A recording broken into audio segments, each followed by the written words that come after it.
Vous écoutez La Voix de l'Espérance, une émission qui vous apporte paix, joie, confiance et espérance.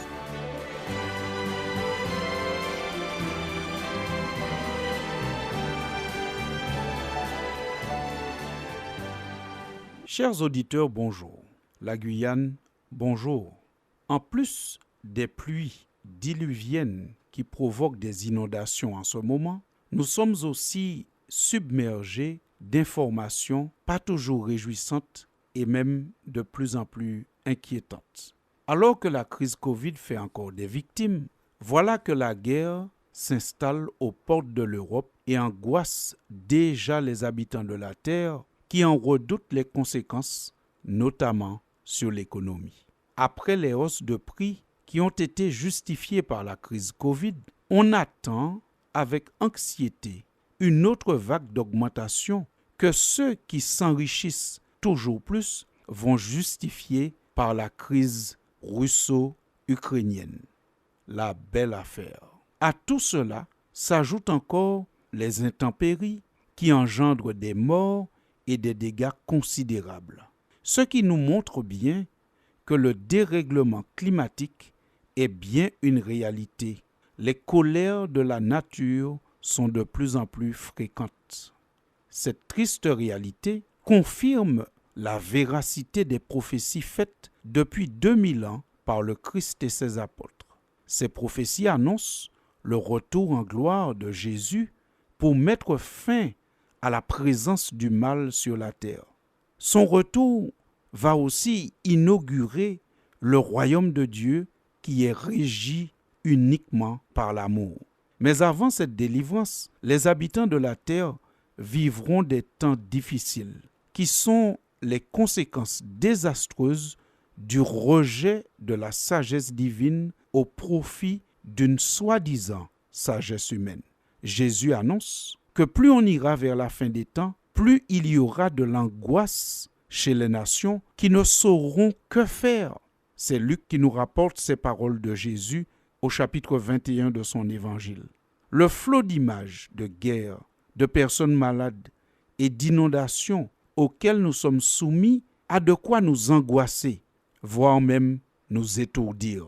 Pourtant, il faudrait rester lucide, car certains n'hésitent pas à profiter de la détresse humaine pour mettre en place des arnaques en tout genre, alors que les initiatives se multiplient pour venir en aide aux personnes dans le besoin, comme par exemple le peuple ukrainien en ce moment. De nombreuses arnaques apparaissent.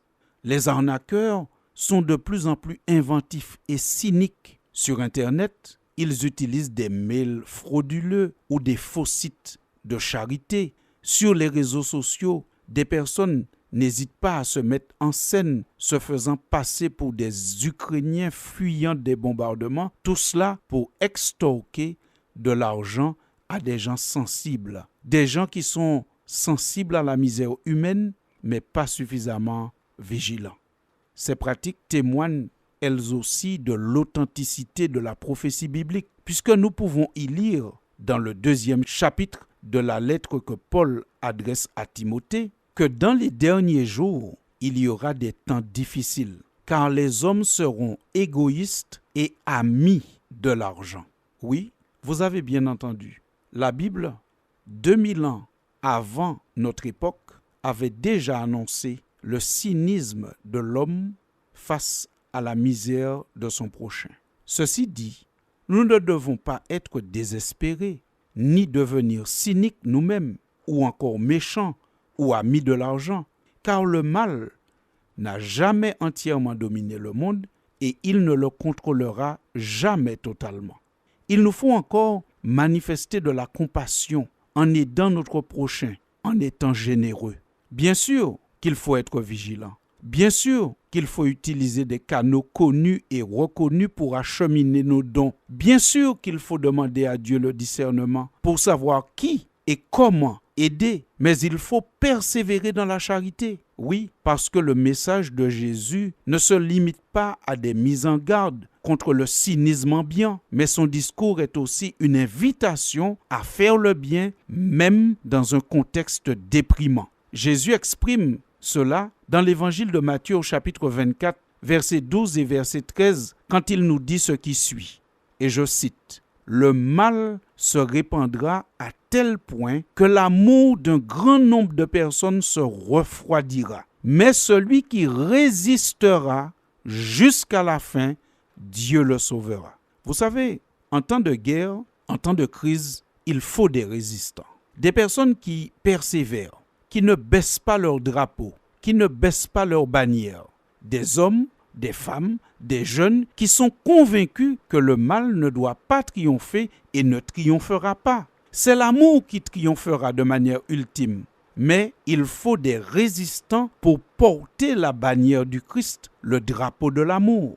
Chers amis, ce n'est pas parce que l'ambiance est morose que nous devons aussi devenir moroses. Le mal n'a jamais entièrement dominé le monde et il ne le contrôlera jamais totalement. Parce que l'invitation du Christ à faire le bien a toujours trouvé un écho favorable parmi les hommes. Il y a toujours eu des porteurs de la bannière du Christ, qui est l'amour. Jésus incite à faire le bien, mais il donne aussi les moyens de faire le bien. Jésus donne l'exemple lui-même de celui qui ne se laisse pas envahir par le mal, même si le mal a l'air d'être prédominant. Il est aussi celui qui fournit les moyens à ceux qui veulent porter son drapeau.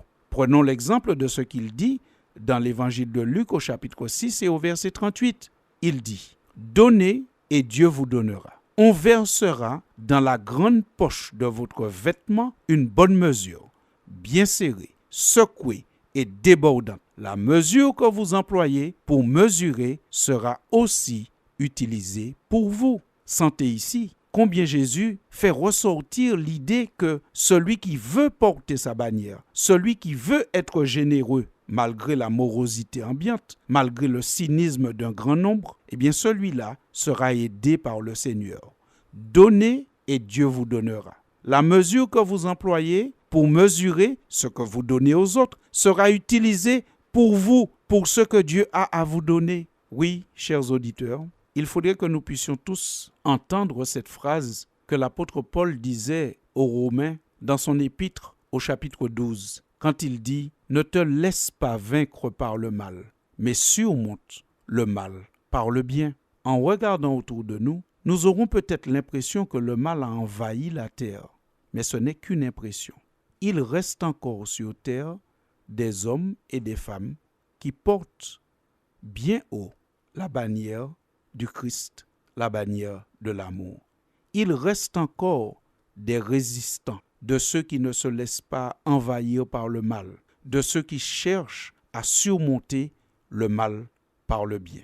Ne voulez-vous pas en faire partie? Christ cherche des résistants, des porteurs de ce merveilleux drapeau qui est l'amour en ces temps de guerre qui nous angoissent. Je vous laisse méditer cette invitation du Christ et vous dis à bientôt. Jésus est à moi, je suis à lui, sa bannière sert à vous. Jésus est à moi, je suis à lui, sa bannière sert à vous. Jésus est à moi, je suis à lui, sa bannière sert à vous. Sa bannière sur moi sert à vous. C'était La Voix de l'Espérance, une émission préparée par l'Église adventiste du 7e jour. Si vous désirez avoir une copie de la causerie d'aujourd'hui, demandez-la. Elle vous sera donnée gracieusement. Écrivez à La Voix de l'Espérance, boîte postale 169 97 324, Cayenne, CEDEX, ou téléphonez au 0594 25 64 26. Merci chers auditeurs et à bientôt.